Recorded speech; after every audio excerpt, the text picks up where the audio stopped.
Hi everybody, welcome and thank you for still being here. I'm well aware that I ticked a few people off yesterday. Well, so be it. I also know that I'm often told by my true supporters not to explain myself. But sometimes I think it is warranted, and I'm going to start by doing a very rare thing by telling you a couple of true stories, and I'm going to try and do so under 3 minutes. Okay, has anyone heard of a boy named Stephen Steiner? In 1972, 7-year-old Stephen was lured into the car of Kenneth Parnell, a convicted predator. For years, Stephen lived with Parnell and endured horrific abuse, until the day Parnell brought another boy, 5-year-old Timothy Lee White, after snatching him. Stephen could not stomach Timothy going through what he did, so he managed to escape and took Timmy with him. Hand in hand, they walked into a police station. Although Stephen died in a motorcycle accident in 1987, he is remembered as a hero who saved the life of another child. In October 2021, an older brother in King County, Washington, saved his little sister from being abducted. Or then there's the 3 11-year-old Kent, Washington girls who saved a 6-year-old neighbor from being kidnapped by a pedophile. The list goes on and on and on. Children who stood up for other children. Children who put themselves at risk to help and save others.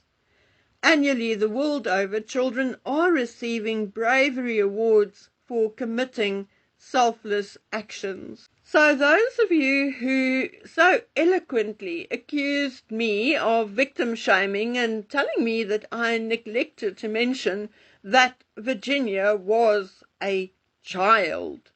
Well, before I go into a lengthy explanation, let me say this, and I too mean this, and I'm not even going to have a discussion on it, okay?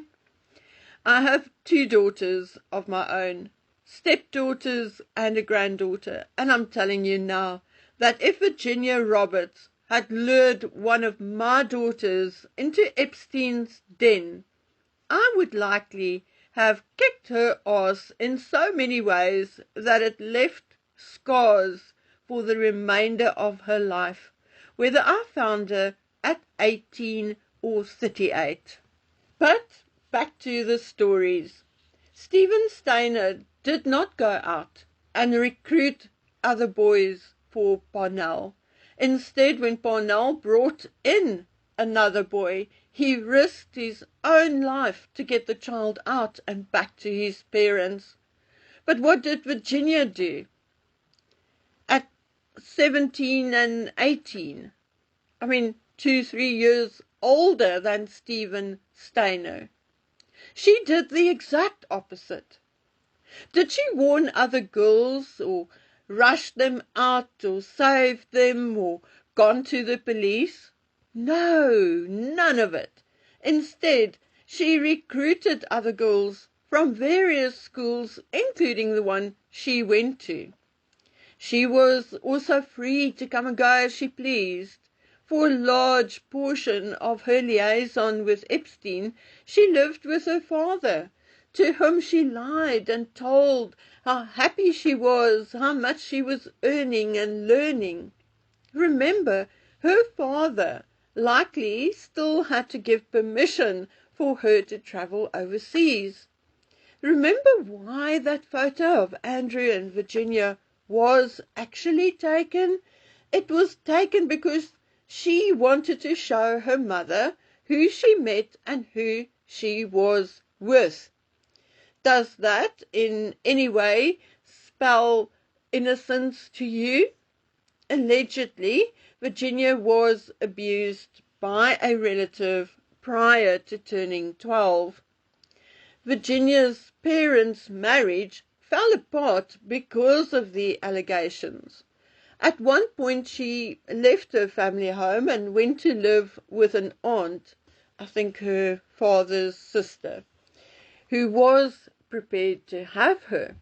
But Virginia was belligerent, and she would run away and come back, regardless of what her aunt and grandmother, maternal grandmother, did. Eventually, at about 13, she did not come back anymore because she had moved in with a 65-year-old pimp. When he was eventually arrested, her brother picked her up and took her to rehab. Thereafter, she went to live with her father, and the rest is history. Now, I can tell you in all honesty and with an open heart that I saw and had spoken to teenagers just like Virginia. I not only was the rental agent for many blocks of flats in Pretoria, I actually went and did it again for years in Richards Bay. And I worked for a while as a volunteer for Lifeline. Basically, in South Africa, that is a East Side hotline. Okay? Like most of you, I felt sorry for everyone. And I mean everyone, victim and abuser, because I believe that there was a reason for everything, that even the abuser had a reason for acting the way he did.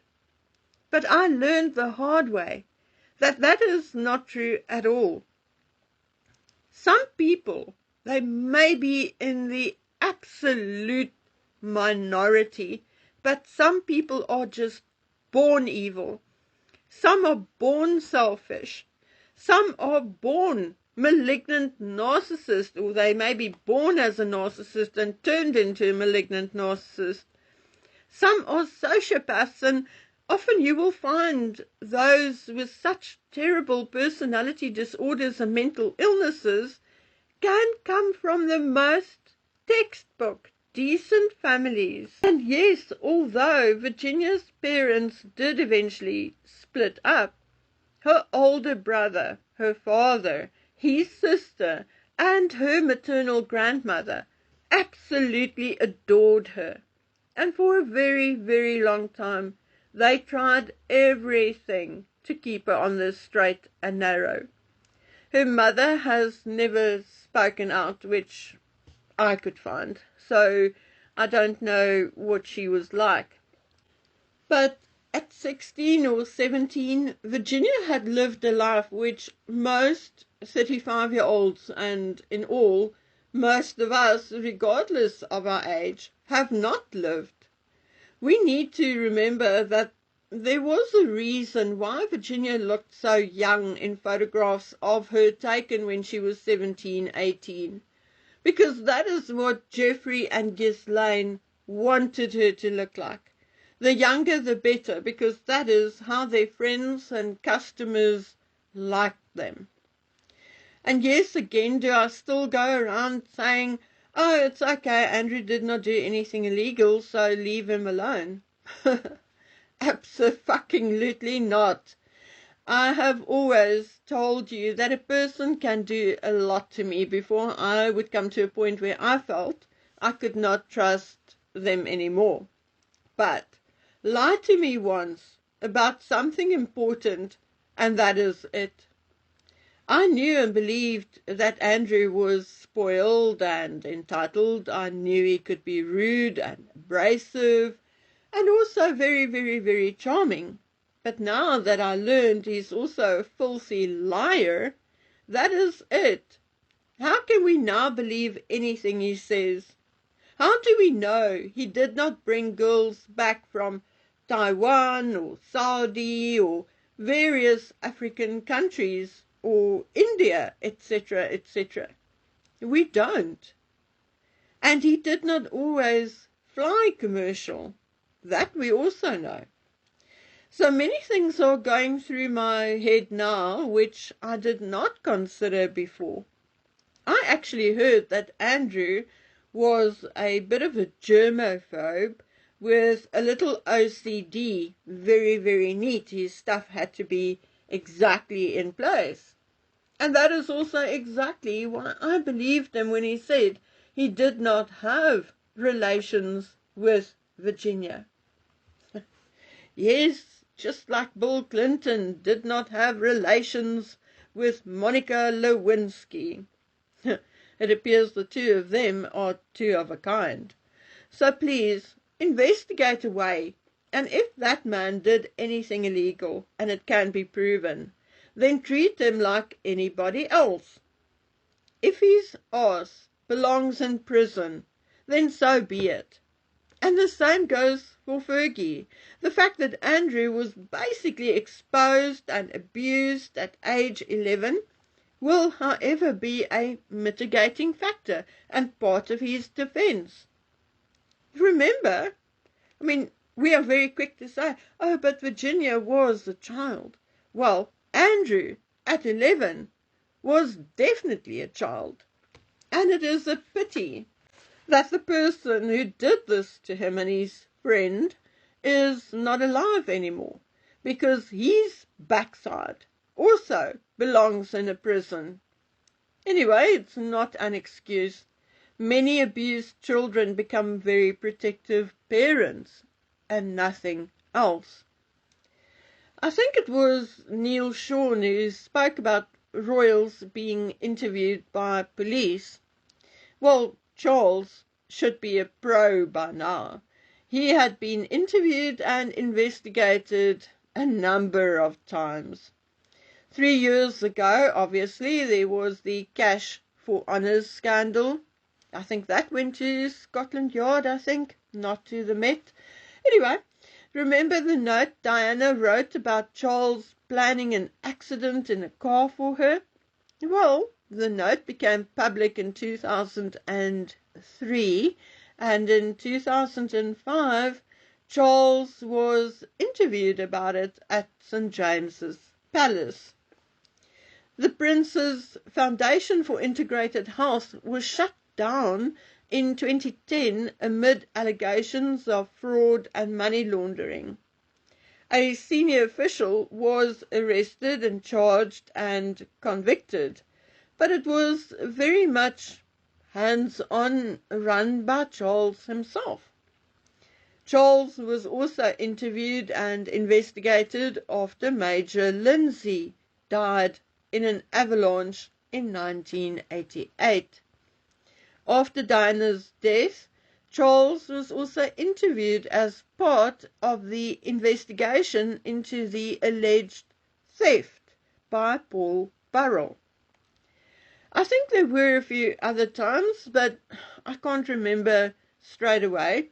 There's sort of something niggling at the back of my mind, but it's really not coming out right now. I will have to do a bit more digging and investigation. This old memory of mine is not what it used to be.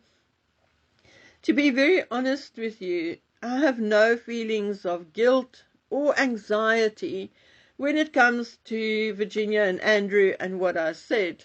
None. But what I can say is that I am developing a little bit of guilt and anxiety about Charles. I think he is entering his very last phase of life. I don't think it is years anymore, but months, maybe. Unless he receives a miracle at the Vatican, maybe this trip to the Vatican will be the last outside of his country. It is obvious that Charles is wearing makeup. If you look at this enlarged picture, you will see where the base had smeared off into his hair. Now, I'm fully aware of the many horrible deeds done by Charles in his lifetime. His selfishness, the entitlement, oh my word, and the skeletons he has fill a number of cupboards in many castles. But I do not feel all that comfortable making his last days or weeks or months even worse. I know he does not listen to me, okay? But it is about me, how I feel and how I would feel if someone was to run around talking about what a horrible person I was while I'm on my last legs. There will be plenty of time after he passed to fill the history books with all these details. Maybe for now we should just shut up. I don't know. What do you guys think? How do you feel? Anyway, if you cast your mind back to 3 months ago, I told you that October will be the month in which the royal world will be shaken to its core. And yes, in a way it was, but something I fully expected to come out didn't. But then again, the month is not over yet. Having said that, I listened to Ava Gardner last night. Now, I've not followed her at all, until very recently, I think about 2 weeks ago or so. And she said something last night which was very, very true. What we heard about Andrew lately does not even touch sides. There's so much more just vibrating, shaking under the surface, ready to explode. And quite frankly, I think it will be devastating to the monarchy. Like Ava Gardner, I'm not sure that the wholesomeness of William and Catherine will be enough to save the monarchy. But I guess we will have to wait and see. Okay, guys, I think tomorrow we'll take up that deep dive into Meghan and Harry and Meghan herself alone, solo, up again. So until then, please take good care of yourselves and stay safe. Bye.